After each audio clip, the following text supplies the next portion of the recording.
Hey, what's up, everyone? This is the Instant Classic 7. Today I'm going to be reviewing, or not reviewing, but stating what I believe are my top 10 matches of all time. Before I start, I just wanted to say, clear something up from my last video when I caught a lot of heat for the Flair Steamboat statement I made, which is understandable. I wasn't trying to knock Flair or Steamboat at all. I mean, I love them in different matches I've seen them in, and I really respect both of them as workers and as being very influential on the business. But just for whatever reason, when they locked up, I just wasn't feeling the match. And I mean, I'm gonna stand by my statement. I'm not gonna take it back. That's just how I feel. I didn't feel that the Flair Steamboat matches were. Let's just say it was the style of wrestling that I'm not into. I'm into more, big, fast-paced matches, such as the number one match on my list, which we will see later, and not the slow, methodical style like they wrestled. So I just try to clear that up. So we'll start the list. Number 10 is El Generico versus Pac from Pro Wrestling Guerrillas All-Star Weekend 5. I want to say night 2. Can't remember which one. Sorry about that. So honestly, I can admit it's probably not my 10th favorite match ever. Maybe in my top 15, but probably not top 10. Just wanted to get some PWG in there just because that's my favorite company in the world right now, Pro Wrestling Guerrilla. So still a very good match. Great high flying in there. Pac did this ridiculous where he did like a front flip and then caught Generico in a head scissors, I think. So, yeah, good match right there. Very good. Coming in at number 9, we have AJ Styles versus Low Ki versus Jerry Lynn in a triple ladder.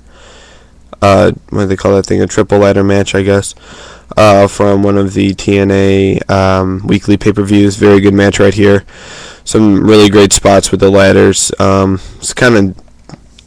I thought it was kind of dumb that they called it a triple ladder, and because we have 3 ladders, but whatever. It worked really well. It was such a good match. So yeah. Okay. Number 8, we have the Briscoes versus Kings of Wrestling from Final Battle 2006. Oh my God, this match is. I really don't know why this match gets more credit than it does. This match is so great. I haven't seen it in a while, but I just remember when I was watching it, I'm like, holy shit, this match is fucking amazing. Excuse my French there, I apologize, but I just remember that match was so good. I mean, so many great spots in there, so really some good stuff.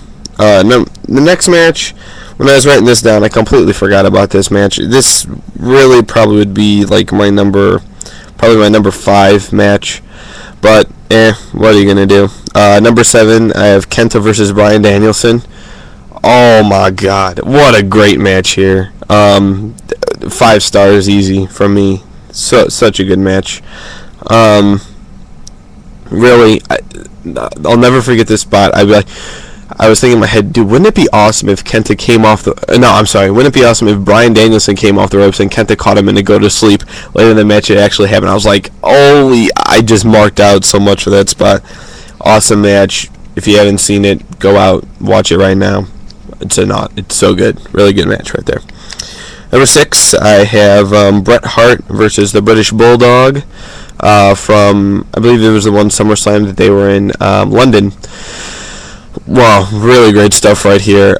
This is more of that kind of slow, methodical style I was talking about. But I really enjoyed this match, though. Another 5 stars for me. Really some great stuff here. Just when British... I mean, the crowd also really made this match because they were in England.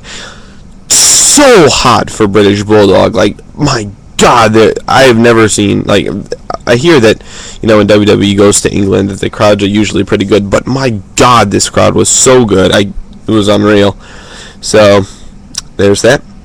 Coming in at number 5, I had the 1992 Royal Rumble. Yes.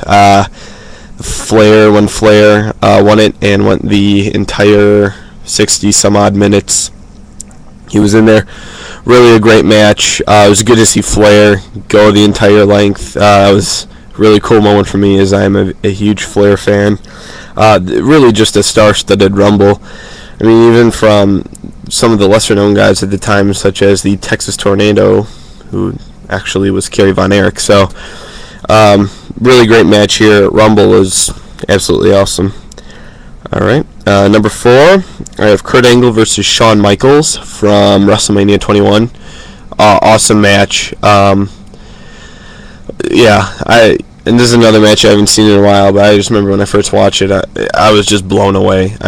Shawn Michaels, as I've stated before, is it's probably tied for my favorite wrestler, and Kurt Angle used to be until TNA's kind of. They're overdoing it with him, and I mean, I still like him as a wrestler, but I don't know, his personality is kind of faded, if you ask me. But you know what, this is still WWE, Kurt Angle, so it was a great match, and one I don't think that'll ever be forgotten.